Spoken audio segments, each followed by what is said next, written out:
Et finalement, le dernier show qui reste, ça s'appelait Remain SmackDown. On a Collision du 13 avril. Je te laisse y aller. Ouais, Collision, moi, je l'ai écouté tantôt. Je me suis rattrapé là, sur de la lutte que j'avais pas écouté. Daddy Magic qui est au commentaire pour l'épisode au complet. Et tu vois que Daddy Magic, c'est pas ça sa job, mais il réussit à bien le faire.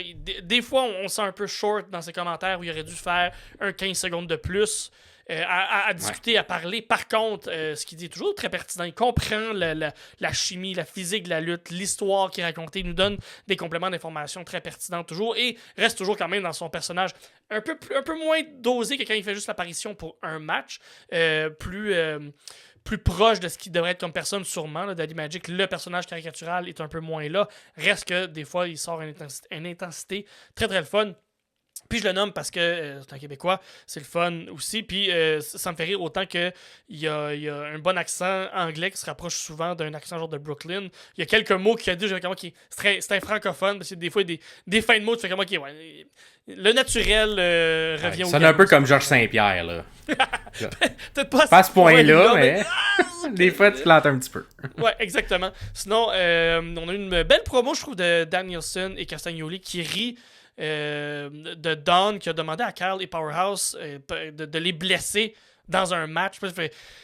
Castagnoli qui est comme, mais tu peux pas nous. Tu peux pas, c'est plus facile de nous battre dans un match que de nous blesser. On a fait une carrière là-dessus à pas être capable de se faire blesser. Ça fait Castagnoli qui sort une ligne genre à chaque semaine, je me bats à chaque jour et ça depuis 15 ans, tu ne peux pas me blesser. J'ai trouvé ça une belle intensité. Castagnoli, qui n'était pas sa meilleure promo, il a bafouillé quelques lignes, mais je pense que c'est le meilleur Castagnoli qu'on peut pas avoir au micro. Puis ça fait bien. C'est très le fun à côté qu'un Danielson. Le casting est le fun, toujours d'avoir un plus grand et un plus petit Danielson à ce moment-là, qui est plus la personne qui parle, mais on laisse quand même Castagnoli s'exprimer. Puis je trouve que ça fonctionne très très bien. Fait que le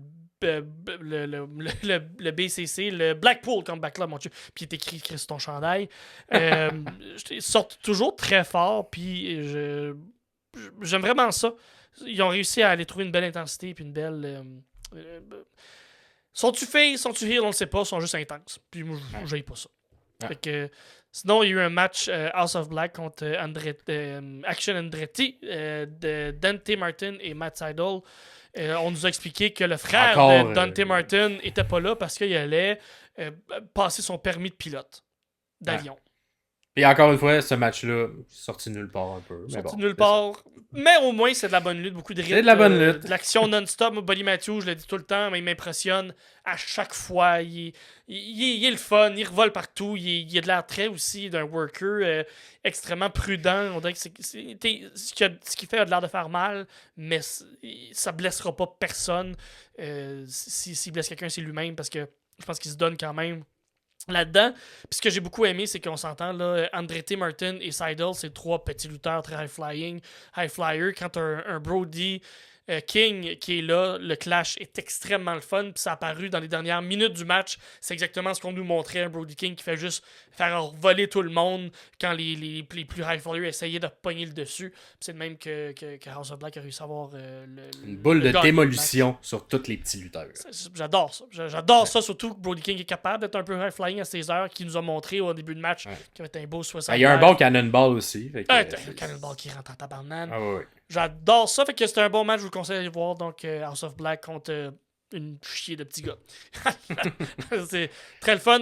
Sinon, la promo de Tony Storm et de Mario May qui est un peu, pas en réponse, mais dans une continuité logique de tout ce qui s'est passé dans les dernières semaines, où il y a un flirt qui se passe entre les deux, il y a quelque chose, là, c'est ça justement, avec le champagne, avec les becs, avec les lutteuses japonaises qui sont là, il y a une tension, une tension sexuelle entre les deux. Fait comme, ok, ça s'en va où tout ça? Ouais.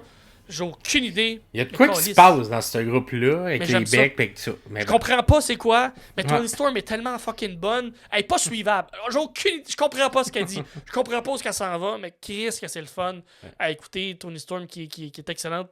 Mais elle a l'air de se comprendre, c'est ça qui est bon. Elle vend ça super bien parce qu'elle est tout le temps incarnée. Puis même si c'est comme un peu à gauche, à droite, elle dans sa tête, sa logique de femme de télé, d'actrice, de grande diva.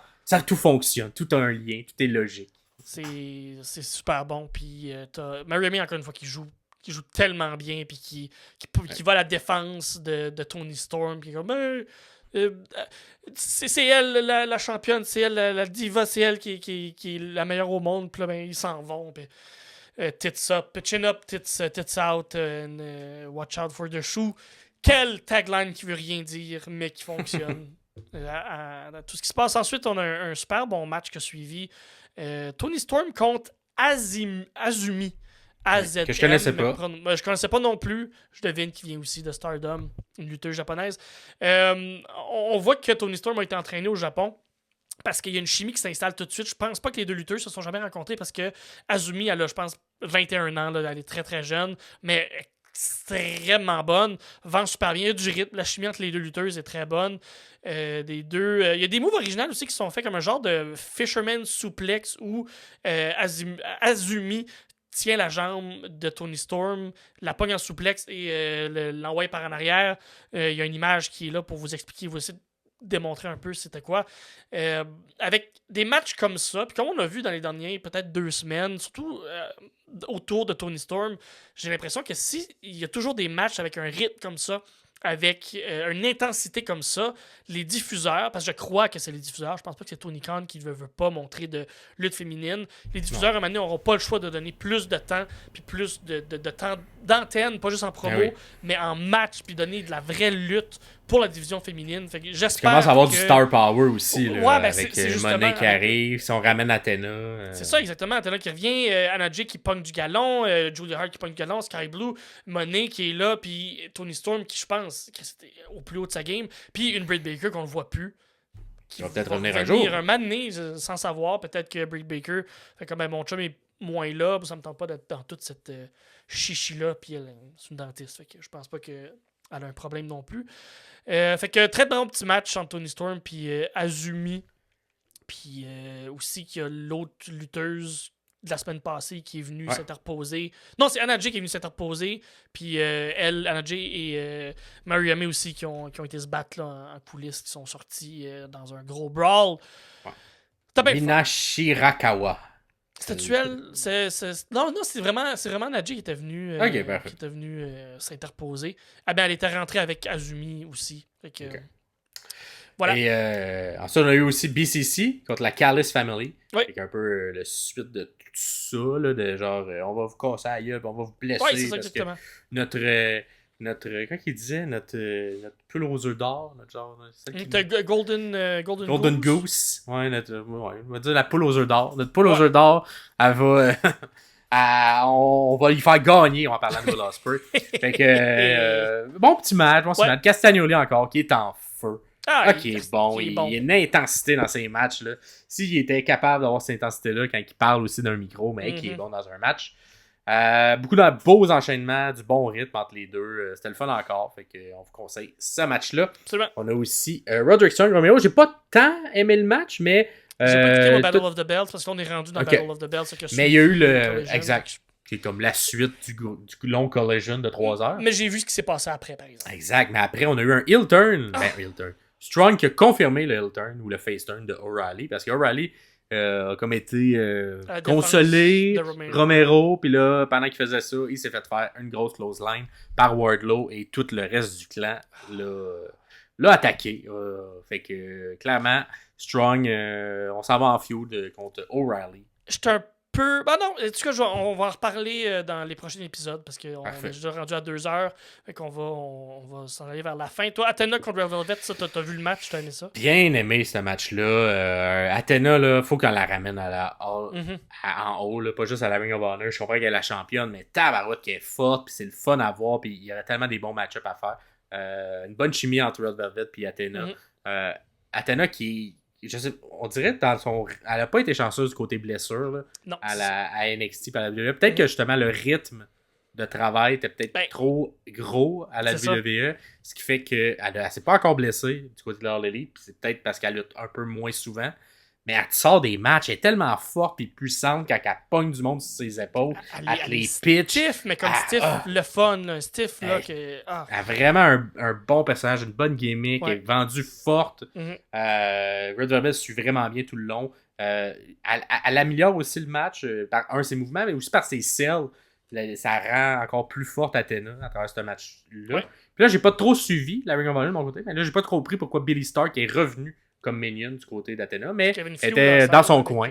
C'est ça. Il y avait une histoire entre les deux où ils se sont affrontés pour la ceinture. Mais Starkz a gagné le titre championne télévision la semaine passée. Si vous écoutez plus, vous écoutez plus la Ring of Honor, puis nous dire qu'est-ce qui s'est passé pour que Billie Starkz revienne comme minion à Athena, mais c'était déjà un bon partenariat qui fonctionnait bien. Fait que je suis content qu'on ait ça.